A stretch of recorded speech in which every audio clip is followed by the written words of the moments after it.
안녕하세요. 작가 서부경입니다. 제 주위에 보면 나 속았잖아 라고 말씀하시는 분들이 꽤 많은데요. 예를 들면 신입사원 채용을 위해 면접을 본 거예요. 당시에 면접 볼 때 가장 의지와 열정이 넘쳤던 친구를 채용을 했는데 막상 이 친구가 입사하고 나니 돌연 다른 사람이 돼버린 거죠. 그 불타올랐던 의지와 열정은 온데간데 없어지고 정말 나태하게 일을 하는 거예요.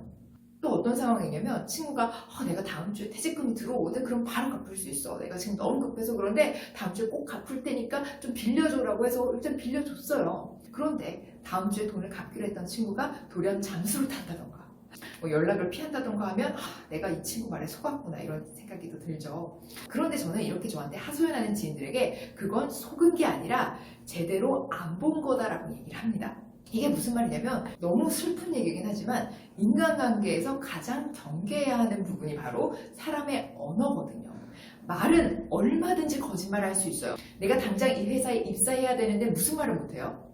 내가 당장 지금 죽겠어서 돈이 필요한데 무슨 거짓말을 못해요? 그런데 너무나 흥미로운 사실은 사람들은 상대방의 말에 의해 상대방을 평가할 때가 많다는 거예요. 그래서 직원을 채용할 때도 실제로 열정적인 사람이 아니라 열정적이게 자신을 잘 포장하는 사람, 꽤 그럴싸하게 말을 잘하는 사람이 훨씬 유리하다고요. 그러니까 우리가 상대방을 판단할 때 언어가 중심이 돼서는 안 된다고요. 물론 아주 중요한 요소지만 언어가 전부가 돼서는 안 된다는 말씀을 드리는 겁니다.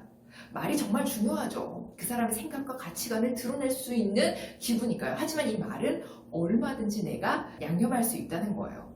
우리가 나이가 들수록 자신의 단점은 숨기고 자신의 장점을 극대에서 보여주는 것이 더 능수능란해진다는 거죠. 그렇기 때문에 상대방을 제대로 보려면 가공 가능한 언어와 표정을 보는 것이 아니라 그 사람의 비언어적 요소를 봐야 된다는 겁니다.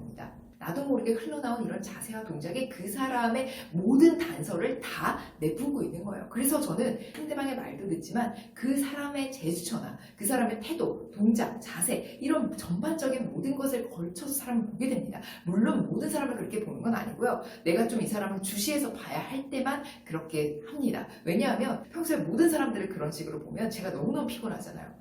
가볍게 이렇게 만나서 얘기를 나누는 것들은 상관이 없는데 제가 뭔가 주시하고 제가 뭔가 이 미팅에서 얻고자 하는 게 명확하고 이런 뚜렷한 목표의식이 있을 때는 제가 조금 자세하게 보거든요. 제가 근래에 FBI에서 25년간 특별수사관으로 활동한 미국 최고의 비언어 행동 전문가의 책을 읽고 여러분에게 꼭 공유를 해드리고 싶더라고요. FBI의 행동의 심리학인데 저자 존 에버로는 인간 거짓말 탐지기라고 불리는데요. 무려 30년 동안 인간의 비언어 행동을 연구하면서 얼마나 다양한 사례를 접했겠어요. 이 책에 몇 가지 사례가 있는데 성폭행 용의자가 자신은 이러이러해서 왼쪽으로 돌아서 집으로 갔다라고 꽤 그럴듯하게 자신이 범인이 아닌 것처럼 진술을 했어요. 그런데 이 저자는 얘가 거짓말을 하고 있구나라는 걸 즉각 알아차릴 수 있었는데요. 그는 이 친구가 알리바이를 아주 상세하게 설명하면서 왼쪽으로 돌아서 귀가했다라고 말했지만 실제로 그의 손은 살짝 오른쪽을 가리켰다고 해요.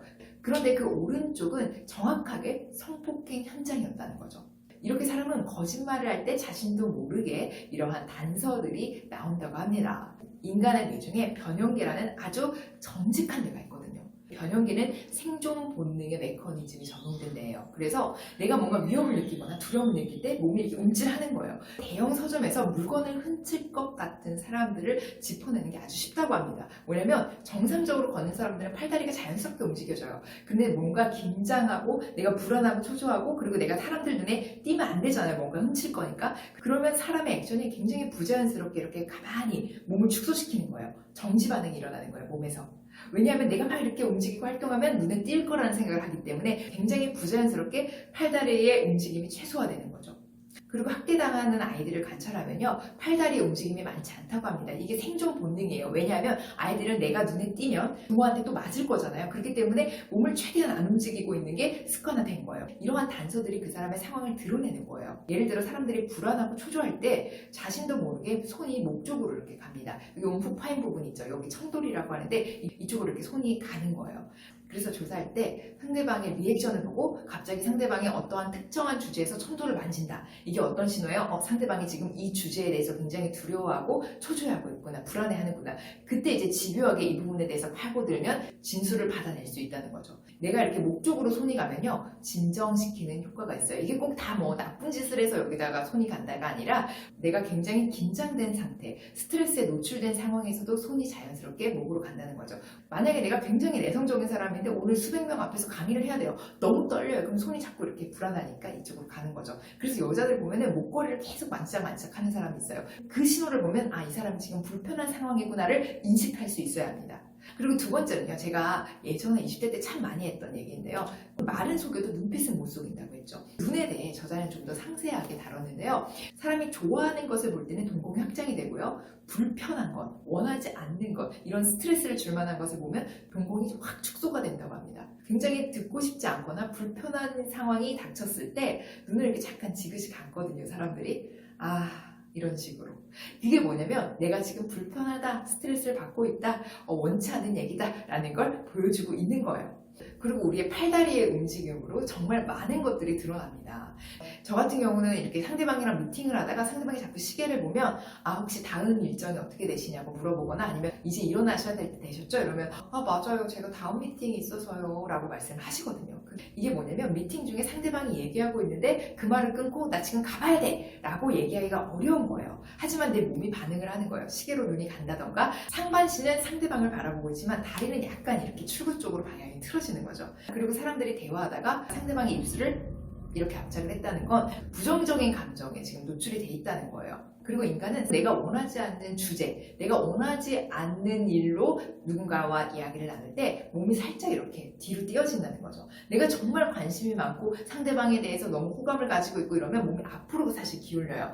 이게 인간의 본능입니다. 그리고 정말 싫은 사람한테는 등을 돌리려고 하죠. 그래서 얼굴은 상대방을 보고 있지만 몸은 살짝 이렇게 뒤로 돌아간다던가 다리가 이렇게 방향을 튼다던가 이게 상대방을 내가 원치 않을 때, 보고 싶지 않을 때 본능적으로 일어나는 우리의 제스처입니다. 그리고 거짓말을 하는 사람들은 자신의 언어에 강조하는 힘이 떨어진다고 합니다. 그래서 거짓말하는 사람이 책상을 꽉 치면서 이래서 이렇다고요 라고 이렇게 막 강조를 하는 사람들은 거의 못 봤다는 거죠. 보통 거짓말을 하는 사람들은 계속 무언가를 거짓을 생각해야 되니까 이런 손동작들이 나오는 게 아니라 대체로 잔잔하게 요동 없이 얘기를 하는 거예요. 여러분 저 보시면 엄청 이렇게 강조하고 액션을 취하잖아요. 이게 거짓말이면 이렇게 나오기가 어려운 거예요. 이 밖에도 정말 많은 내용들이 있지만 이걸 다 말씀드리려면 정말 밤새야 될 것 같아요. 여러분 기회 되시면 이 FBI 행동심리학책 한번 읽어보시기 바랍니다. 근데 이런 책을 봤다고 해서 막 내가 무슨 FBI 수사관처럼 뭐 누군가를 수사해낼 거야, 뭐 스파이를 잡아낼 거야 이런 목적으로 쓰는 게 아니라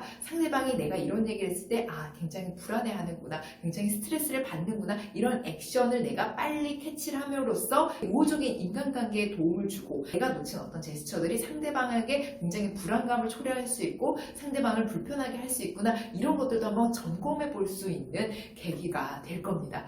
여러분들께서 제 의도를 잘 이해해 주셨을 것이라고 믿고 오늘은 여기서 인사드리겠습니다. 오늘 영상이 도움이 되셨다면 구독 꾹, 좋아요 꾹, 알림 설정 부탁드려요. 오늘도 함께 해주셔서 고맙습니다. 행복 가득한 기분 좋은 하루 되시기 바랍니다.